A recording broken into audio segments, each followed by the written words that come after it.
Well, Troy Rushton was supposed to be here today. I'm just filling in for him. He's an excellent minister for natural resources for sure, and I hope that I'll be able to do him some justice today. So, comments. Anyway, I want to thank you for the chance of being able just to be here and just to say a few words on his behalf. I'm happy that we could gather here at Mi'kmaq today, the traditional territory of the Mi'kmaq people.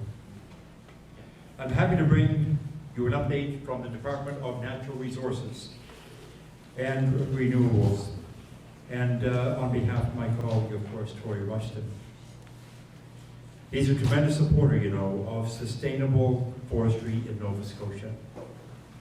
And he asked me to join you today to share an overview of the things that the department is doing to support you. Budget. We just finished the legislature a while ago, and of course the budget was passed.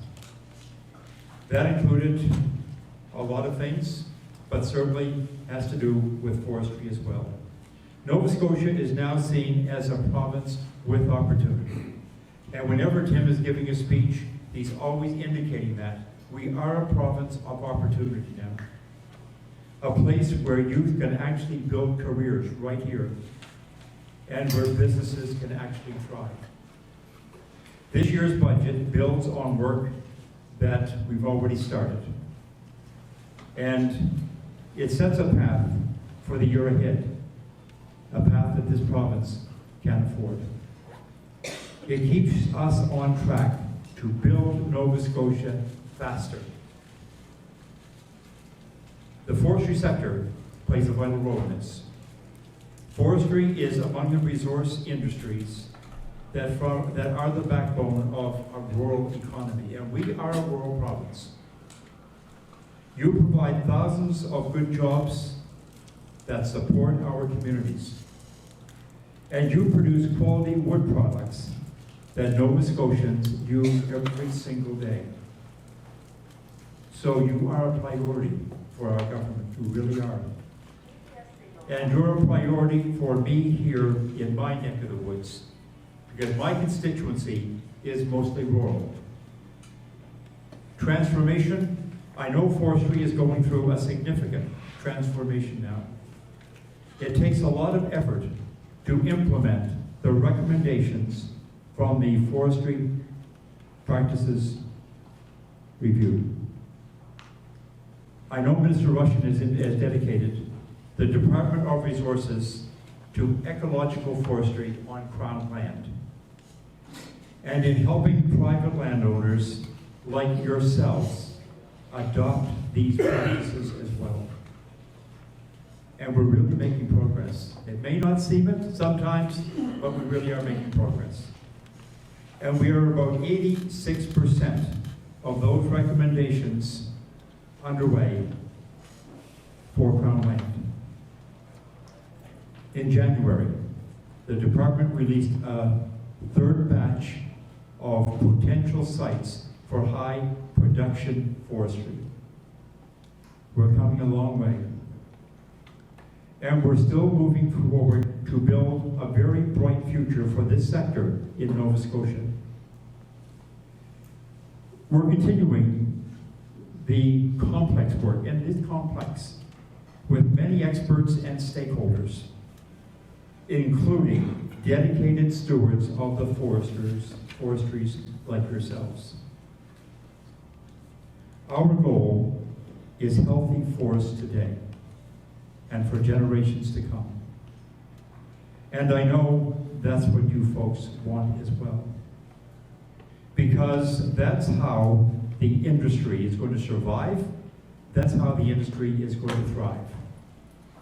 That's why we're all thinking about all the possibilities and asking very, very important questions, which I'm sure you will do as the day continues. Wood products. How can this sector help build more housing in Nova Scotia? How can we make wood a key ingredient in more of the products that we use every day? Can we use mass timber instead of carbon-intensive building materials. What innovations and partnerships will make the most of sustainability? The biomass. What's going to drive our economy? There are so many uses for biomass. Rather than wasting it, we can use it and keep money in our rural economy. Things like biofuels, wood pellets, briquettes. We can use these for heat and renewable energy. For example, government is looking at where we can use biomass to expand that small-scale wood heat program. Fiona hit us hard. Another important question is, how can we be resilient in the face of challenges? Hurricane Fiona certainly challenged us in many ways. The department stepped in to help with the cleanup because there is wood out there.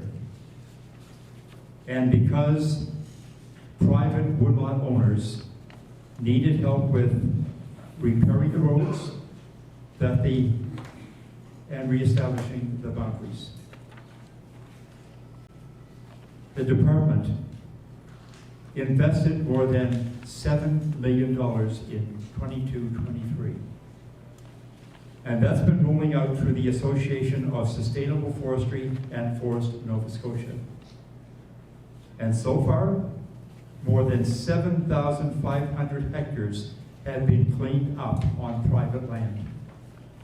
The department also made cleanup our priority on Crown land as well.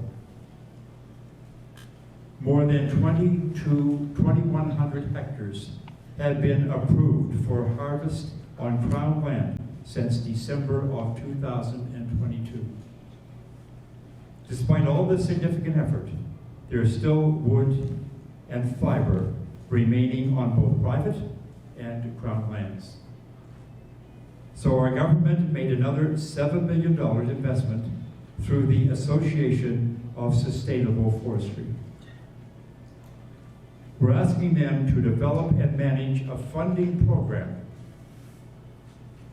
to spur more cleanup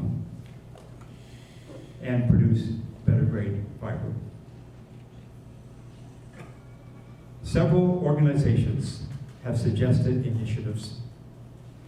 So we're giving the sector an opportunity to consider these ideas and develop their own programs. And I have confidence that your knowledge and expertise will lead in this kind of innovation. And to look forward to seeing the outcome. Silviculture, the support for Fiona cleanup is above and beyond the department's ongoing silviculture funding. They provide the silviculture funding to help you advance your stewardship of our forests and your dedication in making sure that they're healthy and sustainable.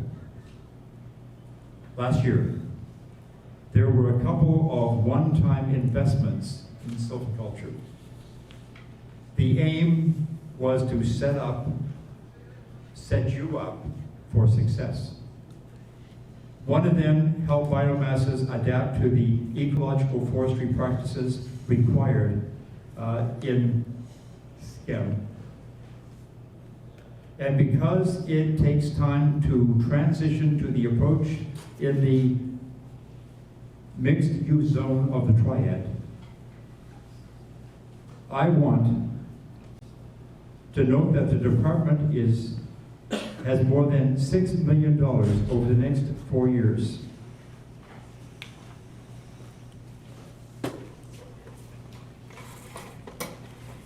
That will help continue the effort to implement recommendations from the Forest Practices Review. It will fund research that supports healthy forests and wildlife, as well as work on species at risk. It will help with tree improvement. It will help with adaptive management. All of this keeps us on track and advancing the transition to ecological forestry. Another one-time investment made a permanent shift in the schedule of silviculture funding. Woodlot owners like you need to know how much funding is available earlier. The spring budget is typically passed too late in the legislature for you to take advantage of it. But having certainty about funding amounts earlier means that you can do your planning earlier and avoid losing valuable time in the woods in the spring. So effectively, we doubled up the silviculture funding in 22-23 to make the shift. What we've been through now a full cycle on the new funding schedule, and I hope you're finding it made a difference in your work and in your lives. Before I wrap up, I want to remind you about the Woodlot Owner of the Year Award.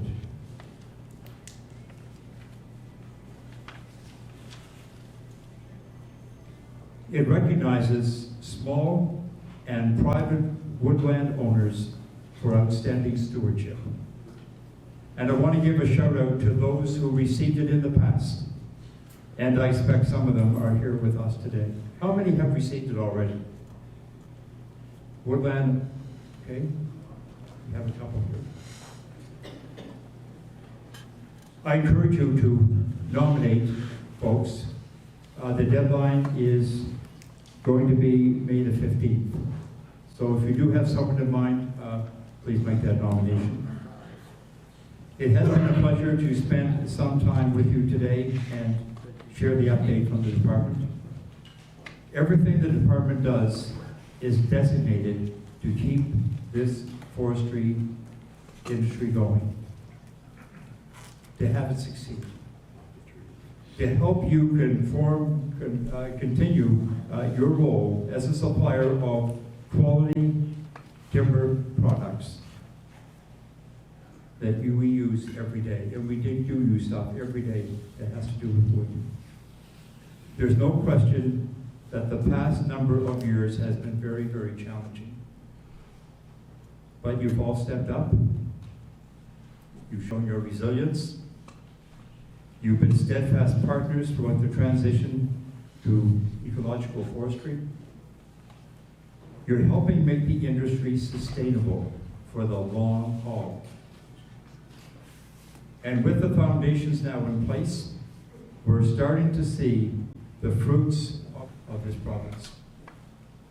Minister Rushton and our government look forward to doing it in continued partnership with all of you. The family we firmly believe in the potential of our forestry sector, in the vision and in the strength that all of you bring to it, and in the heights that we can reach by working together. So I want to thank the organizations that put this together, the long hours, I'm sure, to put this conference together. Thank you to the partners, the sponsors, and the staff for the continued efforts to make this happen today. And thanks to all of you for doing what you do every day to keep our forestry section strong and healthy. You're making a huge contribution to our communities and to our province. And I want to thank you for that. Now, if I missed words and stuff today, I'm reading this in the dark. So thank you for bearing with me.